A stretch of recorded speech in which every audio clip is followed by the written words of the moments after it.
मैं तुमसे आज प्रेम की उस सच्चाई की बात करने जा रहा हूं जिसे सुनकर मन विरोध करेगा, क्योंकि यह सच्चाई तुम्हारी सबसे गहरी चाह को चोट पहुंचाती है। सुनो ध्यान से। प्रेम तुम्हारी चाह से नहीं, ब्रह्मांड की मर्जी से आता है। और जब तक यह बात भीतर नहीं उतरती, तब तक तुम प्रेम के नाम पर सिर्फ भूख, आसक्ति और भय ही जानते रहोगे।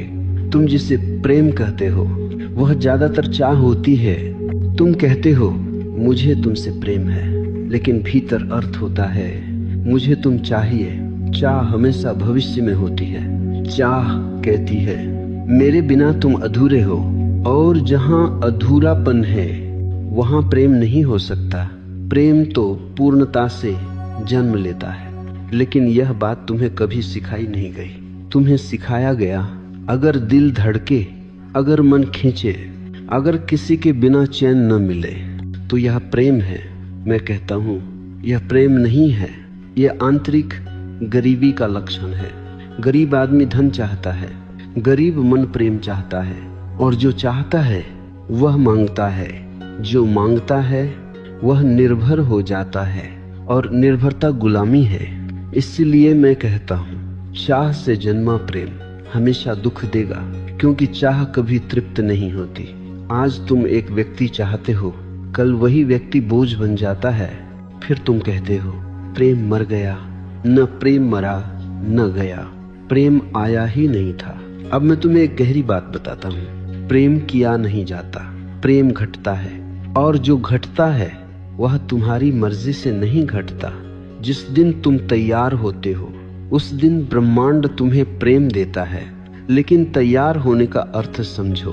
तैयार होने का अर्थ यह नहीं कि तुम किसी को ढूंढ रहे हो। तैयार होने का अर्थ है तुम अपने साथ पूर्ण हो। जब तुम्हें किसी की जरूरत नहीं होती तभी कोई आता है, ये विरोधाभास लगता है, लेकिन यही सत्य है। जिस दिन तक तुम अकेले हो सकते हो उसी दिन प्रेम संभव होता है, क्योंकि अब प्रेम तुम्हारी कमी नहीं भर रहा, अब प्रेम तुम्हारी समृद्धि बहा रहा है। ब्रह्मांड कभी भी कमी को पुरस्कार नहीं देता। वह तुम्हारी चाह नहीं सुनता, वह तुम्हारी स्थिति देखता है। अगर तुम भीतर से खाली हो तो वह तुम्हें अनुभव देगा ताकि तुम सीख सको। अगर तुम भीतर से पूर्ण हो तो वह तुम्हें प्रेम देगा ताकि तुम बांट सको। इसलिए याद रखना, प्रेम प्रार्थना से नहीं आता, प्रेम मांगने से नहीं आता, प्रेम रोने से नहीं आता। प्रेम तब आता है जब तुम प्रेम बन जाते हो। अब एक दृष्टांत सुनो। एक झील है, शांत, गहरी, भरी हुई। पक्षी आते हैं बिना बुलाए, और एक सूखी जमीन है, वह चिल्लाती है पानी चाहिए, लेकिन बादल उसकी पुकार नहीं सुनते। बादल झील की ओर खींचते हैं क्योंकि वहां पहले से गहराई है। यही नियम प्रेम का है। तुम जितना प्रेम चाहते हो उतना ही उससे दूर जाते हो, और जिस दिन तुम कहना छोड़ देते हो मुझे प्रेम चाहिए, उसी दिन प्रेम दस्तक देता है, क्योंकि तब तुम उसके योग्य हो जाते हो। अब ध्यान देना, प्रेम संयोग नहीं है, प्रेम संयोग जैसा दिखता है। असल में प्रेम अस्तित्व की सटीक गणना है। ब्रह्मांड गलती नहीं करता, वह तुम्हें वही देता है जो तुम भीतर से हो। अगर तुम्हारे भीतर डर है तो डर के रिश्ते मिलेंगे। अगर भीतर अपेक्षा है तो सौदे मिलेंगे। अगर भीतर मौन है तो प्रेम घटेगा। इसलिए मैं कहता हूँ अपने भीतर की चाह को देखो, उसे दोष मत दो, लेकिन उसे प्रेम मत समझो। चाह को समझना प्रेम की पहली सीढ़ी है। अब मैं तुम्हें उस बिंदु पर ले चलता हूँ जहाँ चाह और प्रेम पहली बार स्पष्ट रूप से अलग दिखाई देने लगते। अब तक वे गड्ढमड्ढ थे, जैसे धुंध में रास्ते। चाह और प्रेम बाहर से एक जैसे दिखते हैं, लेकिन भीतर उनका स्रोत बिल्कुल अलग होता है। चाह आती है अहंकार से, प्रेम आता है अस्तित्व से, और ये फर्क समझ लेना जीवन की सबसे बड़ी समझ बन सकता है। अब अपने अनुभव को देखो। जब तुम किसी को चाहते हो तो भीतर बेचैनी होती है। मन बार बार पूछता है, वह कहाँ है, वह क्या कर रहा है, वह बदलेगा तो क्या होगा। चाह हमेशा असुरक्षित होती है, क्योंकि चाह का आधार डर है, खो जाने का डर।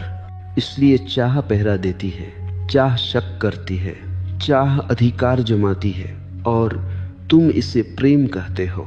मैं कहता हूँ ये प्रेम नहीं है, यह भय का विस्तार है। अब प्रेम को देखो, जहाँ प्रेम होता है वहाँ कोई बेचैनी नहीं होती, वहाँ प्रतीक्षा भी आनंद बन जाती है, वहाँ दूरी भी संबंध तोड़ती नहीं। प्रेम कहता है तुम जैसे हो वैसे ही पूर्ण हो। चाह कहती है तुम बदलो तभी मैं खुश रहूंगा। इसीलिए चाह सुधारक बन जाती है, प्रेम स्वीकार बन जाता है। अब एक बहुत सूक्ष्म संकेत समझो, चाह भविष्य में जीती है, प्रेम वर्तमान में। चाह कहती है जब ऐसा हो जाएगा तब सब ठीक होगा। प्रेम कहता है जो अभी है वही पर्याप्त है, इसलिए चाह थकाती है, प्रेम विश्राम देता है। और यह विश्राम तुम्हारी मेहनत से नहीं आता, यह अनुग्रह से आता है। अब तुम पूछोगे अगर प्रेम मेरी चाह से नहीं आता तो मैं क्या करूं? यही प्रश्न मन हमेशा पूछता है, मैं क्या करूं? मैं कहता हूं यही गलती है। प्रेम करने की चीज नहीं है, प्रेम होने की अवस्था है। तुम प्रेम को पैदा नहीं कर सकते, तुम सिर्फ उसके लिए रास्ता साफ कर सकते हो। और रास्ता कैसे साफ होता है? चाह को समझकर। चाह से लड़ो मत, चाह को दबाओ मत, चाह को सजाओ मत, बस उसे देखो। जब चाह उठे तो ईमानदारी से देखो, यह प्रेम नहीं है, यह मेरी कमी बोल रही है। और जैसे ही तुम चाह को देख लेते हो वह ढीली पड़ने लगती है, क्योंकि चाह अंधेरे में फलती है, जागरूकता उसका अंत है। अब एक दृष्टांत सुनो। एक बच्चा है, वह माँ से कहता है मुझे मिठाई चाहिए। माँ मुस्कुराती है, वह जानती है बच्चा भूखा नहीं है, बस स्वाद का आदी है। अगर माँ हर बार मिठाई दे दे तो बच्चा बीमार हो जाएगा, अगर माँ कभी न दे तो बच्चा परिपक्व हो जाएगा। ब्रह्मांड भी माँ जैसा है, वह तुम्हारी हर चाह नहीं पूरी करता, वह तुम्हें परिपक्व करता है। और परिपक्वता का फल प्रेम है।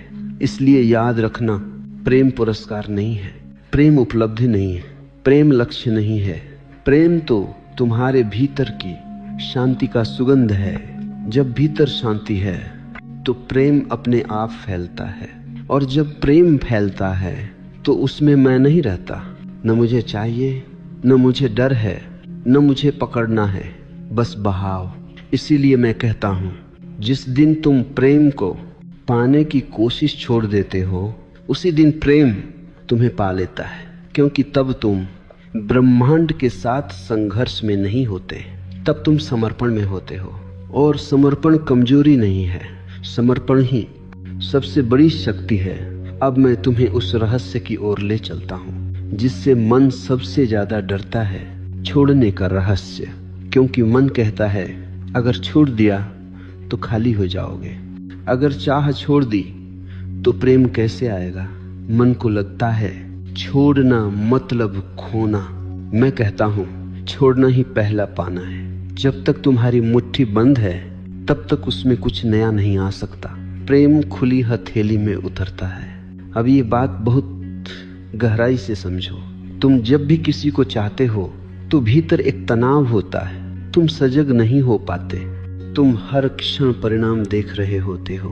वह मुझे कितना चाहता है, वह बदल तो नहीं गया, मैं उसके लिए पर्याप्त हूं या नहीं। यह प्रेम नहीं है, यह मन की अदालत है, और जहां अदालत है वहां प्रेम नहीं टिकता। प्रेम तो निर्दोष है, वह तर्क नहीं करता, वह हिसाब नहीं लगाता। अब प्रश्न है छोड़ना कैसे घटता है। छोड़ना किसी क्रिया से नहीं होता, छोड़ना निर्णय से भी नहीं होता, छोड़ना समझ से होता है। जिस दिन तुम गहराई से देख लेते हो कि चाह तुम्हें दुख देती है, उसी दिन चाह ढीली पड़ जाती है। ध्यान देना, तुम चाह को छोड़ते नहीं हो, चाह तुम्हें छोड़ देती है, क्योंकि चाह अज्ञान पर टिकी होती है।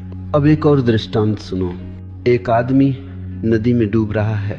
वह पानी को कसकर पकड़ने की कोशिश करता है, लेकिन जितना पकड़ता है उतना ही डूबता है। कोई किनारे से चिल्लाता है, छोड़ दो। आदमी डर से कहता है, छोड़ दूंगा तो मर जाऊंगा। लेकिन जिस क्षण वह छोड़ देता है वह तैरने लगता है। यही प्रेम का नियम है। तुम प्रेम को पकड़कर डूबते हो, तुम प्रेम को छोड़कर तैरते हो। अब एक बहुत सूक्ष्म सत्य सुनो। प्रेम को छोड़ा नहीं जाता, चाह छोड़ी जाती है, और चाह छूटते ही प्रेम स्वयं प्रकट हो जाता है।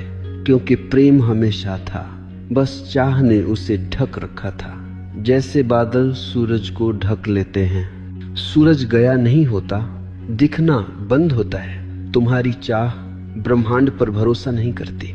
चाह कहती है, अगर मैं नियंत्रित नहीं करूंगा तो सब बिखर जाएगा।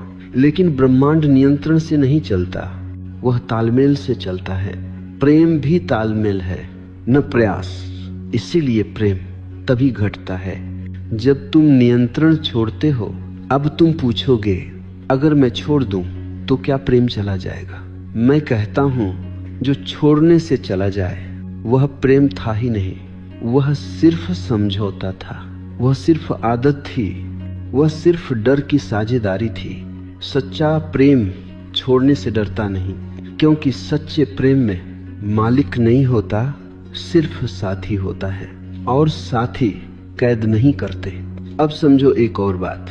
ब्रह्मांड तुम्हें प्रेम नहीं देता ताकि तुम किसी से चिपक जाओ। ब्रह्मांड तुम्हें प्रेम देता है ताकि तुम खुल सको, और जो खुल जाता है वह बहने लगता है। यही बहाव प्रेम की असली पहचान है। प्रेम स्थिर नहीं है, प्रेम नदी है, और नदी को बांधोगे तो सड़न आएगी। इसलिए मैं कहता हूं, जिस दिन तुम कह सको अगर प्रेम आएगा तो धन्यवाद, अगर नहीं आएगा तो भी धन्यवाद, उसी दिन प्रेम उतरने लगता है।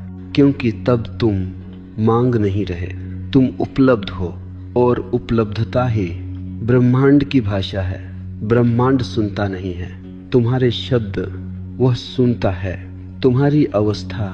अगर अवस्था में भरोसा है तो प्रेम आएगा, अगर अवस्था में पकड़ है तो अनुभव आएंगे, ताकि तुम सीख सको। इसलिए प्रेम को मत खोजो, प्रेम के योग्य बनो।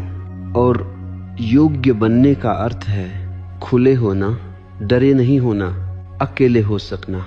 अब मैं तुम्हें उस जगह ले आता हूं जहां प्रेम पहली बार हल्का हो जाता है, जहां प्रेम बोझ नहीं रहता, कर्तव्य नहीं रहता, बंधन नहीं रहता, बल्कि उत्सव बन जाता है। क्योंकि याद रखना, जहां बोझ है वहां प्रेम नहीं है, और जहां प्रेम है वहां बोझ टिक नहीं सकता।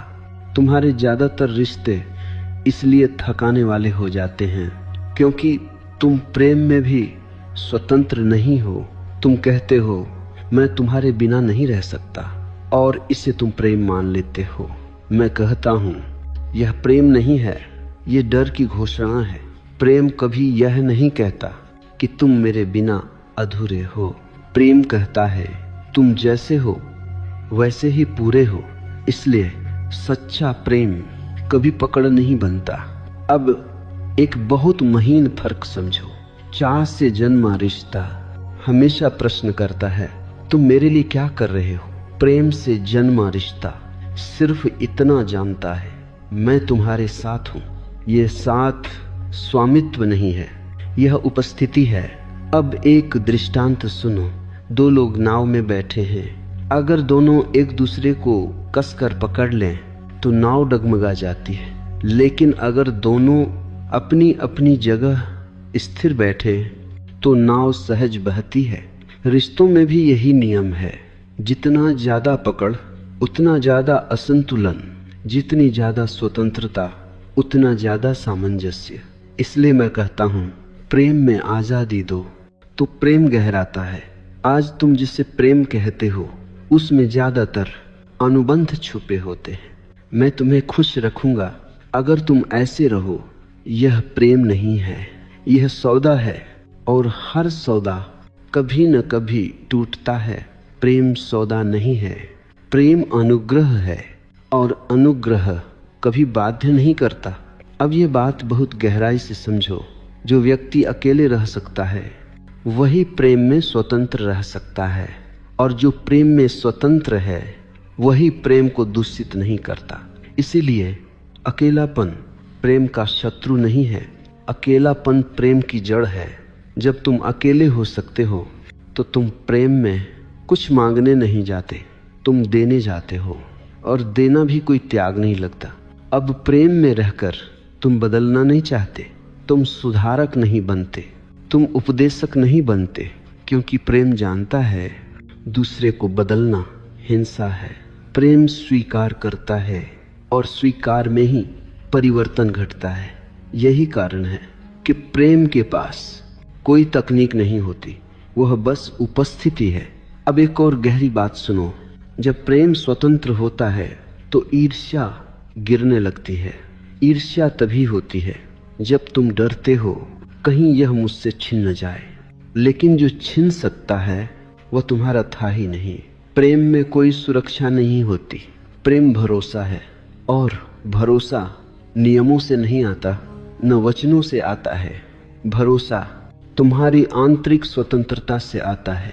इसलिए जो व्यक्ति अपने भीतर बंधा हुआ है वह प्रेम में भी बंधन पैदा करेगा, और जो भीतर से मुक्त है वह प्रेम को उड़ने देगा। यही उड़ान प्रेम को पवित्र बनाती है। इसलिए मैं कहता हूँ, प्रेम को पिंजरा मत बनाओ, प्रेम को आकाश बनने दो। आकाश में पक्षी उड़ते हैं और फिर भी आकाश खाली नहीं होता। प्रेम भी ऐसा ही है, जितना खुला उतना गहरा, जितना स्वतंत्र उतना शाश्वत। अब मैं तुम्हें उस सत्य के सामने खड़ा करता हूँ जिससे प्रेमी सबसे ज्यादा डरता है। दुख। तुम चाहते हो प्रेम हो लेकिन दुख न हो, तुम चाहते हो संबंध हो लेकिन चोट न लगे, और यहीं से भ्रम शुरू होता है। क्योंकि जहाँ जीवन है वहाँ दुख भी है, और जहाँ प्रेम है वहाँ संवेदनशीलता है, और संवेदनशीलता दुख से भाग नहीं सकती। लेकिन ध्यान देना, यह दुख वही नहीं है जिससे तुम अब तक डरते आए हो। चाह से जन्मा प्रेम दुख से टूट जाता है, प्रेम से जन्मा प्रेम दुख से गहरा हो जाता है। फर्क बहुत सूक्ष्म है। चाह वाला प्रेम कहता है मुझे सुख चाहिए, मुझे सुरक्षा चाहिए, मुझे हमेशा अच्छा महसूस होना चाहिए। इसलिए जब दुख आता है तो वह कहता है कुछ गलत हो गया। मैं कहता हूँ कुछ भी गलत नहीं हुआ, जीवन घट रहा है। प्रेम कोई बीमा पॉलिसी नहीं है कि उसमें दर्द शामिल न हो। प्रेम तो खुलापन है, और जो खुला है वह चोट भी खा सकता है। लेकिन याद रखना, जो बंद है वह पहले ही मरा हुआ है। अब एक और गहरी बात समझो, दुख प्रेम का विरोधी नहीं है, दुख प्रेम की कसौटी है। अगर दुख आते ही तुम बंद हो जाते हो तो प्रेम अभी परिपक्व नहीं हुआ। अगर दुख आते ही तुम कठोर हो जाते हो तो प्रेम अभी अहंकार से भरा है।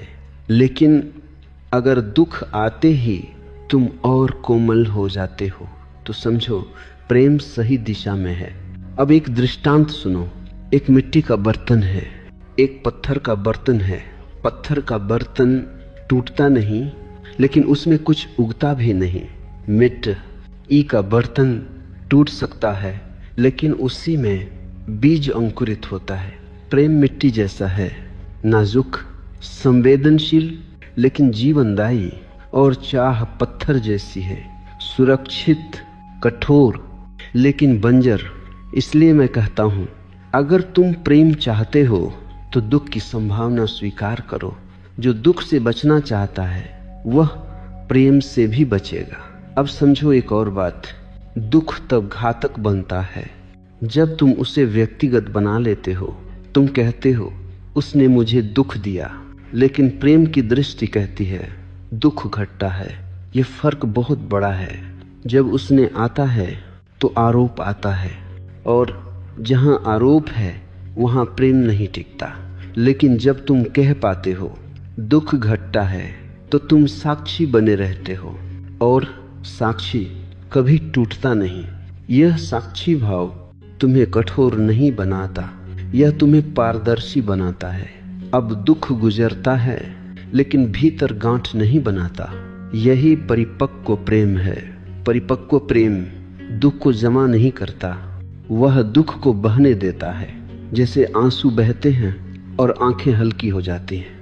इसलिए रोना कमजोरी नहीं है, रोना सफाई है। लेकिन शिकायत करना जहर है। अब एक और गहरी बात सुनो। जिस दिन तुम दुख से डरना छोड़ देते हो, उसी दिन प्रेम में गहराई आने लगती है, क्योंकि अब तुम पूरे हो, सुख में भी दुख में भी। अब प्रेम शर्त नहीं बनता, अब प्रेम निर्भर नहीं रहता कि सब ठीक रहे तो ही मैं रहूंगा। अब प्रेम कहता है जो भी आए मैं खुला रहूंगा। यही खुलापन ब्रह्मांड की भाषा है। ब्रह्मांड तुम्हें दुख से नहीं बचाता, वह तुम्हें जागृत करता है। और जो जागृत है वह दुख में भी गुलाम नहीं होता। इसलिए मैं कहता हूँ, प्रेम का अर्थ यह नहीं कि दुख नहीं आएगा। प्रेम का अर्थ यह है कि दुख तुम्हें छोटा नहीं कर पाएगा। और जो दुख से छोटा नहीं होता वही वास्तव में प्रेम में है। अब मैं तुम्हें उस विस्तार की ओर ले चलता हूँ, जहाँ प्रेम किसी एक व्यक्ति की सीमा तोड़ देता है, जहाँ प्रेम तुम और मैं नहीं रह जाता, जहाँ प्रेम अस्तित्व की श्वास बन जाता है। अब तक जो प्रेम तुम जानते थे वह केंद्रित था किसी एक चेहरे पर, किसी एक नाम पर, किसी एक कहानी पर। लेकिन यह प्रेम का प्रारंभिक रूप है। यह बीज है, वृक्ष नहीं। और बहुत लोग बीज को ही पूरा वृक्ष समझकर रुक जाते हैं। जब प्रेम परिपक्व होता है तो वह व्यक्ति से मुक्त होने लगता है। ध्यान देना, व्यक्ति से मुक्त होने का अर्थ व्यक्ति से दूर होना नहीं है। इसका अर्थ है प्रेम अब सीमित नहीं है। अब तुम किसी एक से प्रेम करते हो, लेकिन तुम्हारा हृदय उस एक तक बंधा नहीं रहता। अब तुम आकाश जैसे हो। एक पक्षी बैठता है फिर उड़ जाता है, आकाश खाली नहीं होता। यही प्रेम की उच्चतम अवस्था है। अब समझो ये बात बहुत गहराई से। जब तुम किसी एक व्यक्ति को प्रेम का कारण बना लेते हो तो तुम प्रेम को उस व्यक्ति पर निर्भर कर देते हो, और जहाँ निर्भरता है वहाँ भय छुपा है। लेकिन जब प्रेम तुम्हारी अवस्था बन जाता है तो व्यक्ति सिर्फ उसका निमित्त होता है। आज यह है, कल कोई और हो सकता है, प्रेम वही रहता है। इसलिए मैं कहता हूँ, प्रेम व्यक्ति नहीं बदलता, प्रेम का पात्र बदलता है। अब तुम पूछोगे तो क्या इससे प्रेम उथला हो जाता है? नहीं, यह पहली बार गहरा होता है, क्योंकि अब प्रेम किसी एक पर बोझ नहीं डालता। अब तुम किसी से यह अपेक्षा नहीं करते कि वह तुम्हें पूरा करे। अब तुम पूरे हो और तुम्हारा प्रेम दूसरे को भी पूरा होने का आकाश देता है। यही करुणा की शुरुआत है। करुणा प्रेम का सामाजिक रूप नहीं है, करुणा प्रेम का ब्रह्मांडीय रूप है। अब तुम किसी को प्रेम करते हो क्योंकि वह तुम्हारा है, यह भाव नहीं रहता। अब तुम प्रेम करते हो क्योंकि तुम प्रेम हो। ये बहुत बड़ा अंतर है। जी ब्रो, अब एक दृश्य देखो। सूरज किसी से प्रेम करता है क्या?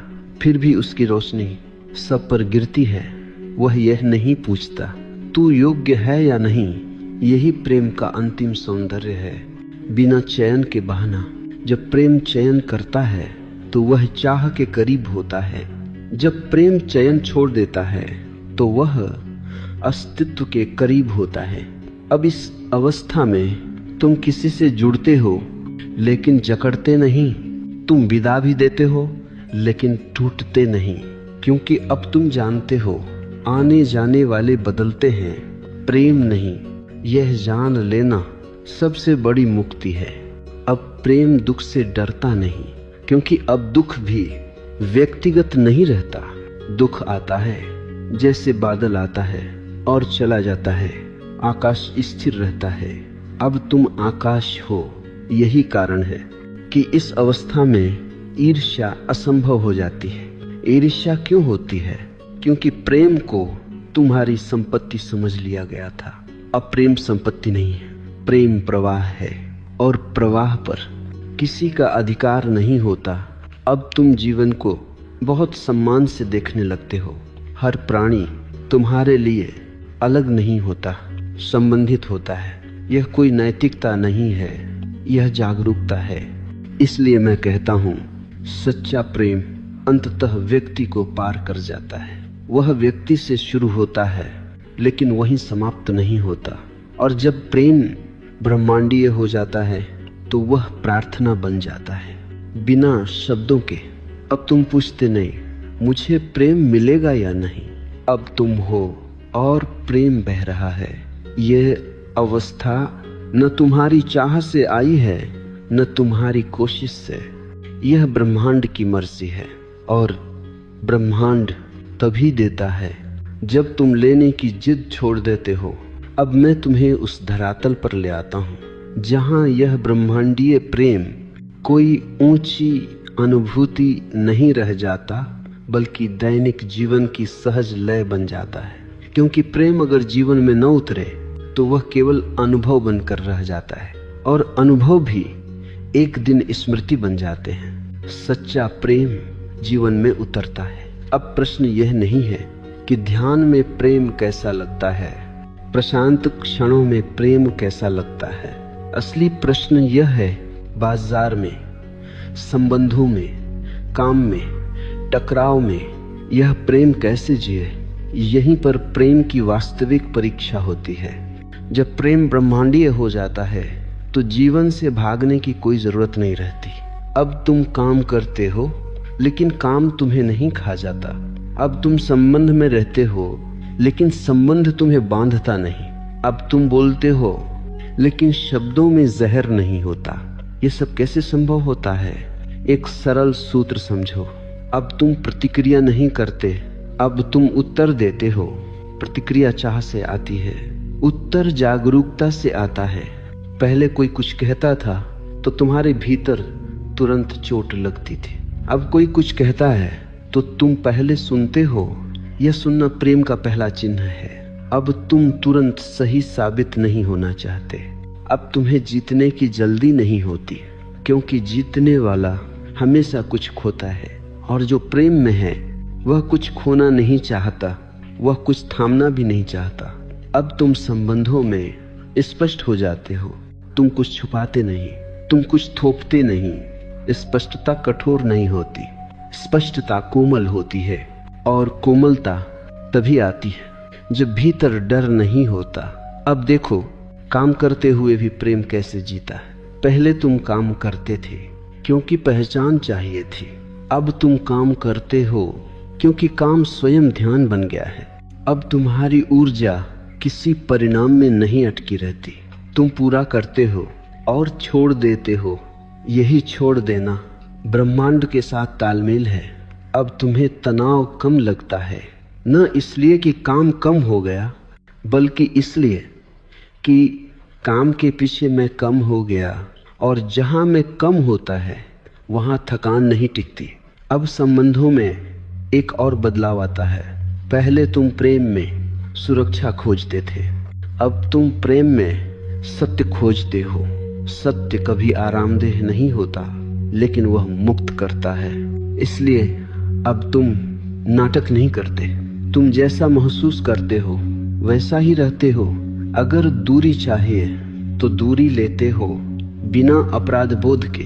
अगर निकटता चाहिए तो निकट आते हो बिना डर के।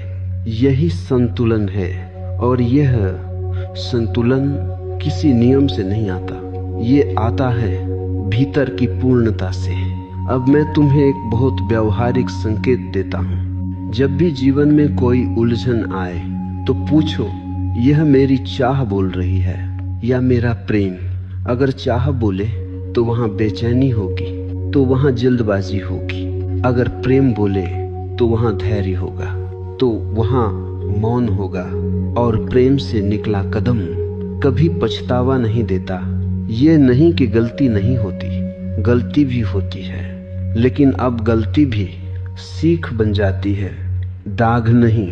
अब तुम्हें जीवन से शिकायत नहीं रहती, क्योंकि तुम जानते हो जीवन तुम्हारे खिलाफ नहीं है, जीवन तुम्हें परिपक्व कर रहा है और प्रेम इस परिपक्वता का सबसे सुंदर रूप है। इसलिए मैं कहता हूँ, ब्रह्मांडीय प्रेम किसी गुफा में बैठकर नहीं जिया जाता।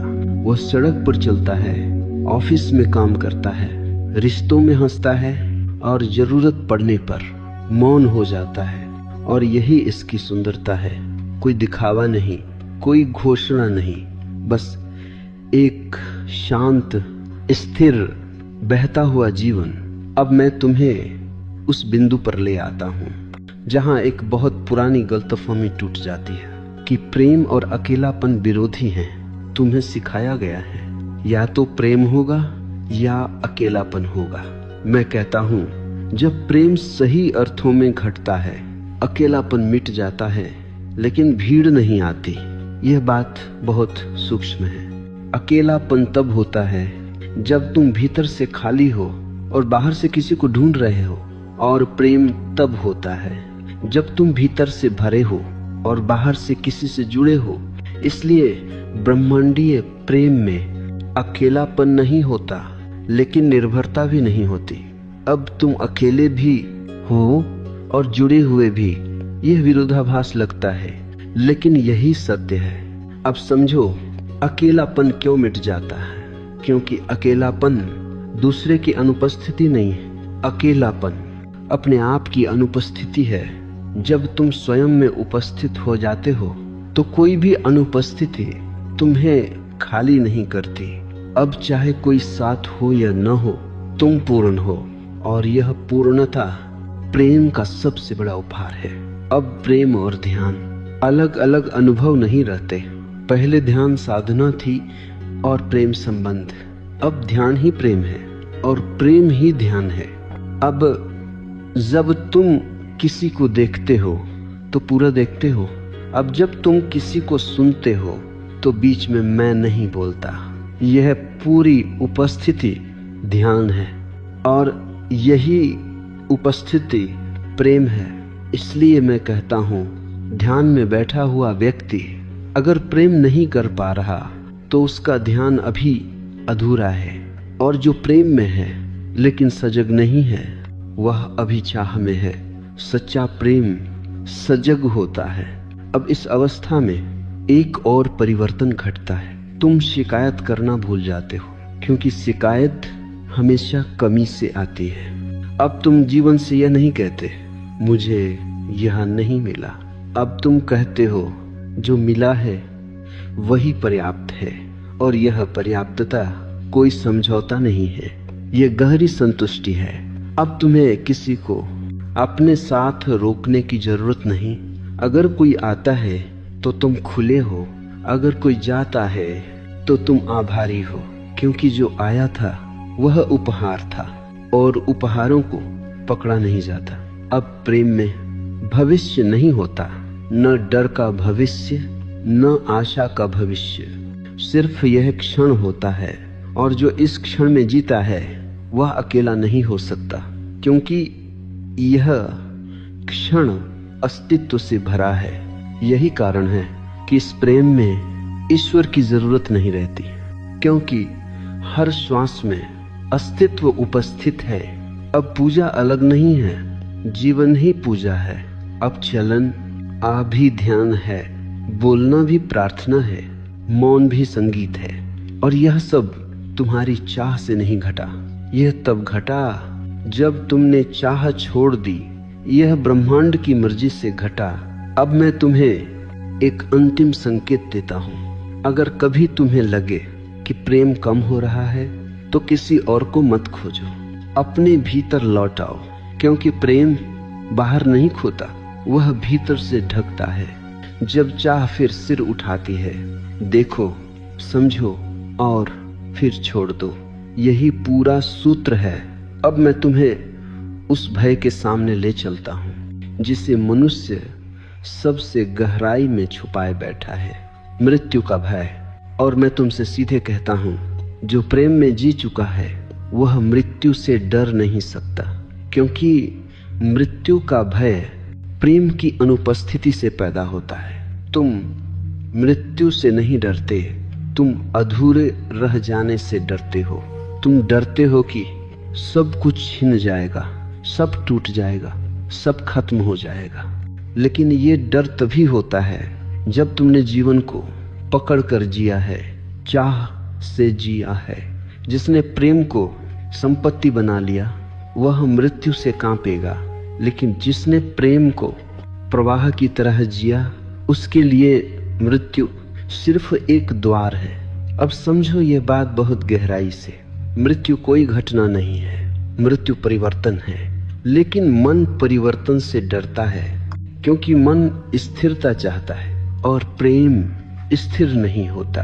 प्रेम तो हर क्षण नया होता है। इसलिए जो प्रेम में जीता है वह पहले से ही हर दिन मरता है और हर दिन नया जन्म लेता है। अब मृत्यु से क्या डरा सकती है? अब एक दृश्य देखो, एक व्यक्ति सारे जीवन सिर्फ इकट्ठा करता रहा, रिश्ते, पहचान, नाम, स्मृतियां। मृत्यु आती है, सब छूटता है, डर स्वाभाविक है। दूसरा व्यक्ति सारे जीवन बहने दिया, प्रेम, अनुभव, क्षण, मृत्यु आती है, कुछ छूटता नहीं क्योंकि उसने कभी पकड़ा ही नहीं। यही अंतर है। इसीलिए मैं कहता हूँ मृत्यु से ये नहीं, पकड़ से डरना चाहिए। प्रेम तुम्हें पकड़ से मुक्त करता है और जो मुक्त है वह मृत्यु में भी मुक्त रहता है। अब एक और गहरी बात सुनो। मृत्यु का भय भविष्य से जुड़ा होता है और प्रेम हमेशा वर्तमान में होता है।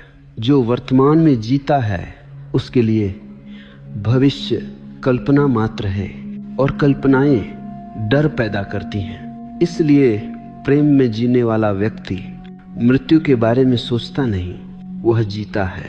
और जो पूरी तरह जीता है वह कभी अधूरा नहीं मरता। अब इस अवस्था में मृत्यु का अर्थ बदल जाता है। पहले मृत्यु बिछोह लगती थी, अब मृत्यु विलय लगती है।